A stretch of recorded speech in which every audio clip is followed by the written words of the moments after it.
OMG, Nita, I did not fail for just sitting there and eating our food. Sorry po, ma'am. Ano po pa gusto ipagawa sa akin? Ano gusto mo ipagawa ko sa'yo? 10 push-ups. Now. 10 push-up po? Dito sa lapag? Nana, ano ko pang hinihintay mo? Bilis!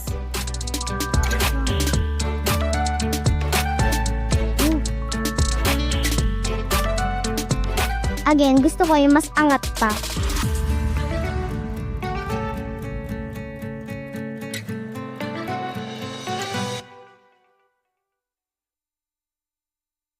Sino yung kasama mo? That's my worker. Her name is Nida. Tahan niya siguro pag-aaralin ko siya. Pero no, she's just my maid, you know that. Tapos, hindi siya nakapagtapos ng pag-aaral, kaya nagdo-drawing siya. Mahilig kasi siya sa drawing. She's so annoying, by the way. Saan mo siya nakita? Nakita lang siya ng mom ko sa mga tabi-tabi, kaya I always rate her. Tsaka I always hate my mom's plan. You know.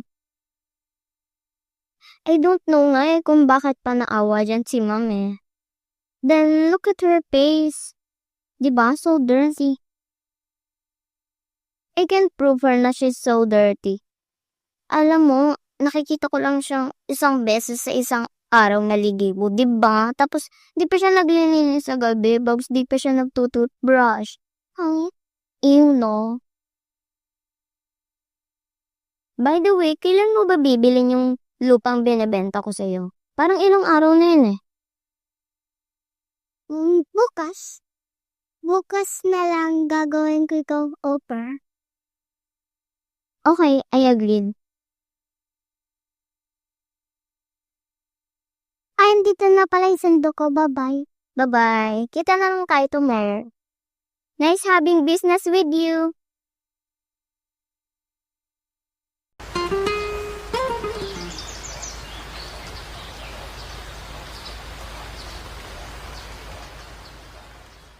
Ano, Miss Cathy?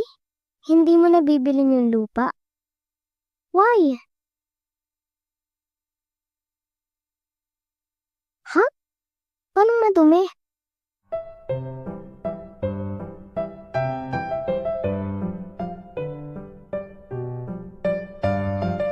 What? This is unbelievable! Dapat pala nung una pa lang pinalinis ko na agad to kay Yaya Nida. Sino na magtatangkang bumili nito ngayon? For sure, lagot na naman ako nito kay ma'am.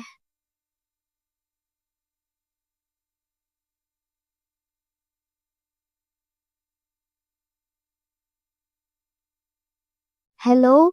Ma'am, birthday po kasi ng kapatid ko ngayon. Papayagan niyo po ba akong mag-leave ngayong araw? Birthday po kasi ng kapatid ko ngayon, debo niya po. Mamaya ka na nga, Nida. Dumadagdag ka pa sa stress ko. Ma'am, ba't kaya hindi ma'am yung call? Ate, nagpaalam ka na po ba? Bunso, tinry ko magpaalam kaso mukhang bad trip yung amo ko. Ate, paano yan? Debo ka pa naman. Total wala namang sinabi yung amo ko. Leave na lang ako. Sure ka, ate? Baka pagalitan ka nun ah. Hindi yan. Ako bahala. Tara, gala na tayo. Gagala tayo? Yay! Tara na, ate.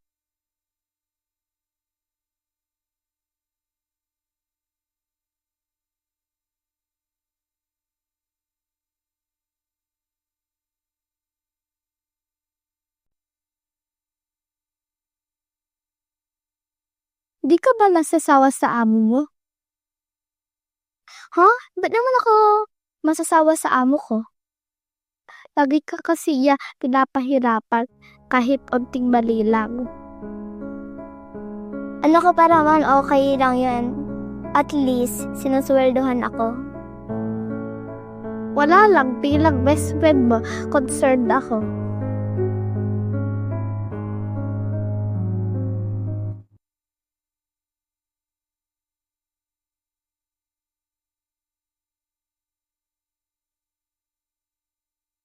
Di mo na talaga bibilhin yung lupa. Sayang din yun. Bibiliin ko yun, ano ba? Lalansunin ko mga skate. Para mura na lang. Yung lupa. Seryoso? Magpupod poison ko talaga? Mukha ka nagdya. Labas ako dyan sa plano mo, ah. Oo, ako bahala. Parang makukulong ka sa plano mo. Wala ka ba tuwala sa akin? Wala ka na nga dyan?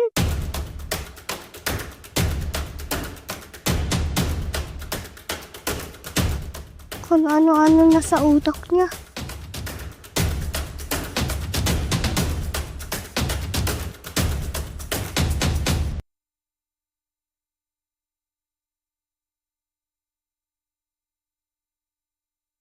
Ang ganda na pala ng bahay niyo, no?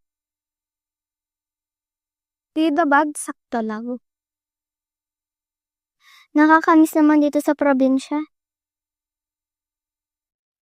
O diba, ang tagal mo na kasi sa Maynila. Ngayon ka na lang nakapunta dito. Teka, kukuha kitang tubig.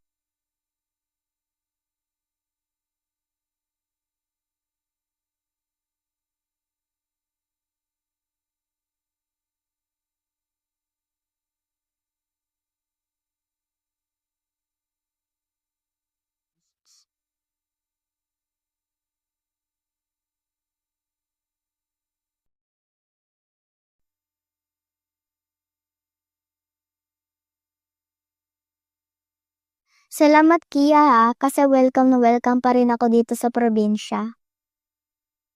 Maliit na bagay.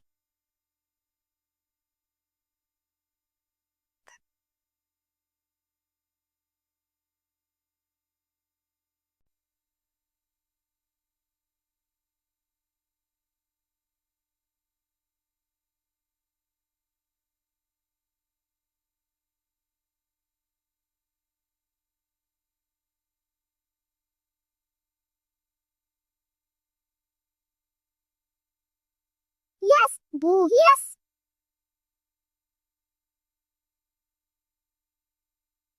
Sorry po. Ma'am Kate, ikaw ba yan? I'm sorry? Kilala ba kita? Baka hindi niyo po ako kilala. Ikaw po, kilala po kita. Kapatid po ako ni ate ni Delia. Si Ayanida. Teka, bakit hindi pumasok yung ate mo nung isang araw? Nung isang araw? Birthday ko po kasi nung isang araw. Ano naman yun kung birthday mo nung isang araw? Bakit? Pinayagan ko ba yung ate mo mag-leave? Oo nga po eh. Wala daw po kayong sinabi eh. Sabihin mo sa ate mo, huwag na siyang magpapakita sa akin. Kinigigilak niya. Akala ko nga nung pag-uwi ko may lutong ulam na siya sa bahay. Gumala po kasi kami nung isang araw. Sorry po ah. No need to say sorry. Hindi mo naman kasalanan eh. Sige na, pumunta ka na doon. Sige po, bye-bye po. Kulit na bata.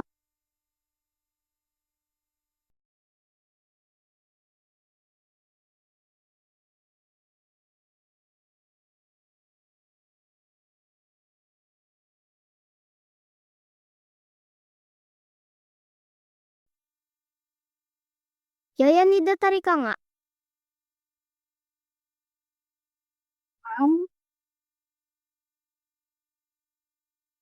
Okay lang nasabi na din naman ng kapatid mo. Nakapatid ka po? Si Natalie? May iba ka pa bang kapatid? De, biro lang. Talaga po? Kung ganon, saan po kayo nagkita? Teka, bakit hindi mo alam nasan ka ba? Tungkol nga po doon. Pumunta po kasi kami sa probinsya nun. So, sinulit mo yung leave na hindi kita pinayagan? Parang ganun na nga po. Ay, Ayanida, tungkol dun sa lupa. Wala na daw bibili eh. May kakilala ka bang nabili ng lupa? Ma'am, wala po eh. Ay, Ayanida, hindi ko lang kasi alam kung paano sasabihin kay ma'am na wala nang bibili ng lupa. Si Ma'am Cathy, di ba sabi niya bibili niya daw po yung lupa? Si Ma'am Cathy nga nagsabi sa akin na hindi niya na daw bibilin yung lupa. Kaya wala nang buyer. Yaya Nida, tulungan mo naman ako. Panigurado, papagalitan na naman ako ni ma'am. Ma'am, paano po kaya kung pumunta po kayo sa probinsya namin? Para makalayo-layo po kayo sa nanay niyo.